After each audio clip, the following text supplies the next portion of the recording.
میاں صاحب آپ تو جہاں سے نیوز سٹوریز جو ہیں وہ جن کی جنم بھومی ہے، آپ اسلام آباد میں رہتے ہیں، تو حضور ہمیں پہلے تو یہ بتائیں کہ یہ کیا جو آئی ہوئی تھی ٹیم کل پرسوں، تو انہوں نے بڑا ڈرایا کہ ہم فورینزک آڈٹ کریں گے، کوئی سرجیکل آڈٹ بھی ہوتا ہے، میں تو ڈکشنری میں دیکھتا رہا، شاید اکنامک کی یہ جارگن ہے، وہ اس میں کیا ہم عہدہ برآ ہوئے اور کیا طے پایا ہے، کچھ کوئی ہدایت نامہ ہے، کیا ہے خبر، کیا ہے اس حوالے سے آئی ایم ایف کے حوالے سے میاں صاحب؟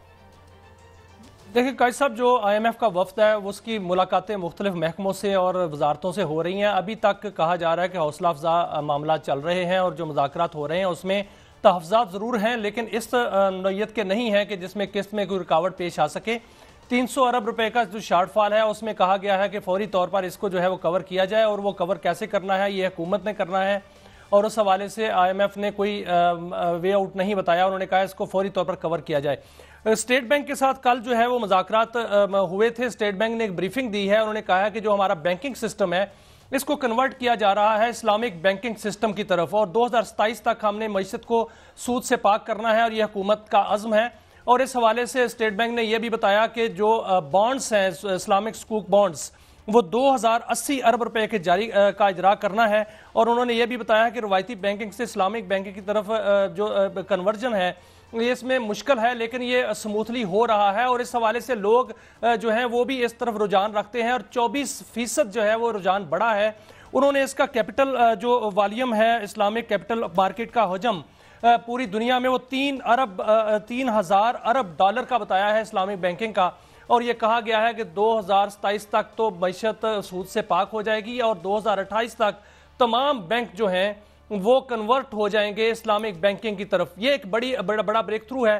باقی اس پر بجلی کے معاملات پر بھی بات ہوئی، اور اس پہ آئی ایم ایف نے کہا ہے کہ جو بھی بجلی کی قیمتیں اگر کم بھی کرنی ہیں تو اس حوالے سے نہ تو سبسڈی دی جائے اور نہ اس حوالے سے سرکولر ڈیٹ جو ہے اس کو بڑھنے دیا جائے. سرکولر ڈیٹ کو ختم کیا جائے اور سبسڈی بھی نہیں دی جائے گی، اور جو کیپیسٹی پیمنٹ ہے اس کے حوالے سے اگر ہو سکتا ہے تو وہاں پر معاملہ نیگوشیشن کیا جائے. اور اس حوالے سے خبر یہ ہے قائد صاحب، جی دے خبر دے دے، پھر میں بھی یہ خبر دیتا ہوں آپ. قائد صاحب خبر یہ ہے کہ حکومت نے جو نیگوشیشن ہے آئی پی پیز کے ساتھ وہ مکمل کر لی ہے، اور اس حوالے سے حکومت کو بڑی کامیابی حاصل ہوئی ہے. اور حکومت کا دعویٰ یہ ہے کہ وہ آئندہ آنے والے دنوں میں یہ خوشخبری عوام کو سنائیں گے کہ بجلی کی قیمتیں کم ہو رہی ہیں. چلیں یہ تو بات ہوگی، مگر میں آپ کو ایک تاریخی حوالہ دینا چاہتا ہوں. میاں صاحب 26 اپریل 1978 کو انقلاب ثور ہوا تھا، اور نور محمد ترکی آیا تھا داؤد کا تختہ الٹ کر. 27 اپریل کو اس نے سود ختم کر دیا تھا. 22,000 ملین افغانی سود خوروں کے پنجے میں تھے، تو اس نے ایک دن میں جس نے ختم کرنا تھا اس نے کر دیا. دوسرا میں پھر بعد میں آپ کو مثال دوں گا، کیونکہ پھر اس میں شاید ہمارا تعصب زیادہ واضح ہو جائے، مگر یہ تو اپنے ہمسائے کی بات ہے کہ وہاں سود ختم ہوا، ایبسینٹی لینڈ لارڈ ازم ہوا. جو ہم کہتے تھے نعرہ ذوالفقار علی بھٹو نے دیا تھا، جیڑا وائے گا وہی کھائے گا، اس نے ایک دن میں کر دیا کرنے والے نے. چلے ہم 2027 کا بھی انتظار کر لیں گے. مگر میاں صاحب میں دوسری اس میں کوئی اور پہلو رہتا ہے تو آپ مکمل کر لیں، پھر ہم نے اگلی سٹوری پہ جانا ہے جو آپ نے منرلز کے حوالے سے دینی ہے. میاں صاحب دیکھیں قائد صاحب، یہ ہونے جا رہا ہے سود سے پاک معیشت جو ہے وہ ہونے جا رہی ہے. اس میں نفع نقصان پر اب کاروبار ہوگا، اور اس حوالے سے بڑے فوائد ہیں. میری بات ہوئی ہے مختلف معیشت دانوں سے. انہوں نے کہا ہے کہ واقعتاً اگر ملیشیا اور انڈونیشیا کی طرح یہ سسٹم بن جائے، کیونکہ انڈونیشیا اور ملیشیا سے برطانیہ نے بھی سسٹم لینے کی کوشش کی تھی، اور انہوں نے بھی کہا تھا کہ آپ کا جو بینکاری سسٹم ہے وہ ہمیں دیا جائے، ہم ان سے اس کی طرح چلانا چاہتے ہیں. اگر یہ ہو جاتا ہے تو معیشت کے لیے بھی اچھا ہے، اور ہمارے جو عاقبت ہے وہ بھی سنور جائے گی. اور اس حوالے سے بہت بڑی بات جو ہے وہ سامنے آ رہی ہے، انشاءاللہ یہ ہو جائے گا. بس ہم اتنا چاہیں گے جو اس سود کو مشرف با اسلام نہ کریں، کیونکہ یہاں اب تک جو اسلامک بینکنگ ہے اس کو پرافٹ کا نام دے دیں. ایک آدھ اچھے بڑے عالم ماشاءاللہ ہم بڑا ان کا احترام کرتے ہیں، تو وہ پھر اس کو کوئی ادھر سے ہمیں بائی پاس کر کے سود اپنا کام کرتا رہتا ہے. حالانکہ ہمارے مذہب میں تو یہ اللہ کے خلاف اعلان جنگ ہے یہ کہا گیا، تو لیکن بہرحال یہ جنگ ہم ہمیشہ جاری رکھتے ہیں. اچھا دوسری، ہاں جی میاں صاحب میں نے آج بڑے اچھے فگر نکالے ہیں. پہلے آپ مجھے یہ بتائیں، آپ اور میں یہ سٹوری کر چکے ہیں یہاں پر کہ پاکستان دنیا کے ان ممالک میں ہے جو کہ منرل کی دولت سے مالا مال ہے. آپ ذرا یہ بتائیں، اور پھر میں بتاؤں گا کہ ان منرلز کے اوپر جو خلق خدا بستی ہے اس پر کیا بیت رہی ہے. میاں صاحب پلیز.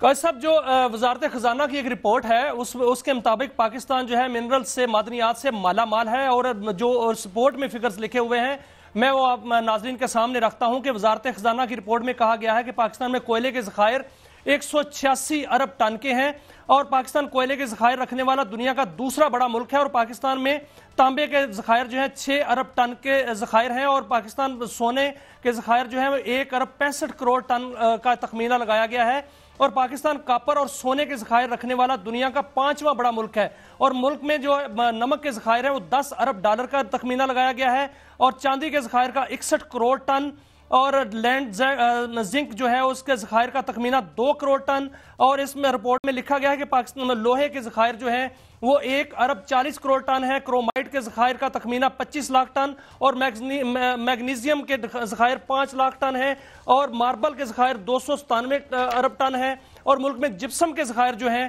وہ 4 ارب ٹن جو ہیں وہ پائے جا رہے ہیں۔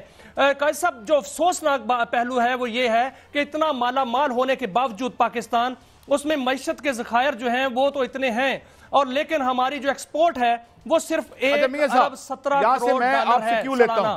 میں آپ سے کیوں لیتا ہوں؟ ارے چھوڑیں ایکسپورٹ کو، آج کی ڈان سے میں یہ فگر آپ کو دے رہا ہوں، اس سے یہ پتہ چلتا ہے کہ یہ ملک کتنا عظیم ہے اور اس کو چلانے والے کتنے نااہل اور نالائق ہیں، یا اس سے زیادہ میرے پاس کوئی لفظ ہو تو میں آپ کو بتاؤں۔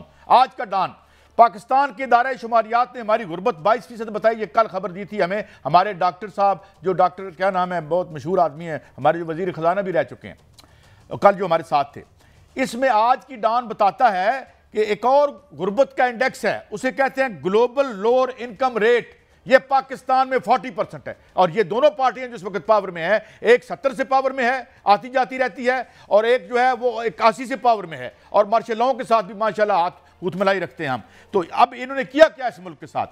اچھا، اب گلوبل لوور انکم ریٹ میں ہمارے 40% لوگ غربت کے نیچے سے، اور ایک اور ملٹی ڈائمینشنل پاورٹی کا ایک نیا پیمانہ ہے، اس میں بھی 40%، یعنی آدھی کے قریب قوم جو ہے وہ غربت کے نیچے دھکے کھا رہی ہے۔ 25 ملین بچے جو ہیں وہ سکولوں سے باہر ہیں، ہم بتاتے رہتے ہیں۔ 40% بچے، غور کیجئے گا، آدھی آبادی جو 10 سال بعد جوان ہوگی وہ سٹنٹڈ گروتھ ہے، جس کا مطلب یہ ہے کہ یہ بچے بچپنے سے سیدھے چلے جائیں گے بڑھاپے میں، آدھی قوم لاغر ہوگی۔ اور میں آپ کو جاتے جاتے ایک فگر بتا دوں، آپ کا گروتھ ریٹ کبھی نہیں بڑھ سکتا جب تک آپ کی فیکٹریوں میں ٹی بی زدہ، نیوٹریشن کے مارے ہوئے لوگ، بھوکے لوگ کام کریں گے تو آپ کا گروتھ رہے گا۔ اور تو یہ اتنی دولت ہمارے پاس، اور اوپر کون لوگ ہیں، یہ ہم آپ کی عقل سلیم پہ چھوڑ دیتے ہیں کہ اس کو کس نے مس مینج کیا اور کون کر رہا ہے، شاید آج بھی۔ بریک کے بعد واپس آتے ہیں، میاں صاحب آپ سے پوچھیں گے کوئی اطاعت بن رہا ہے اپوزیشن کا، کیا معاملہ ہے؟ ایک بریک کے بعد۔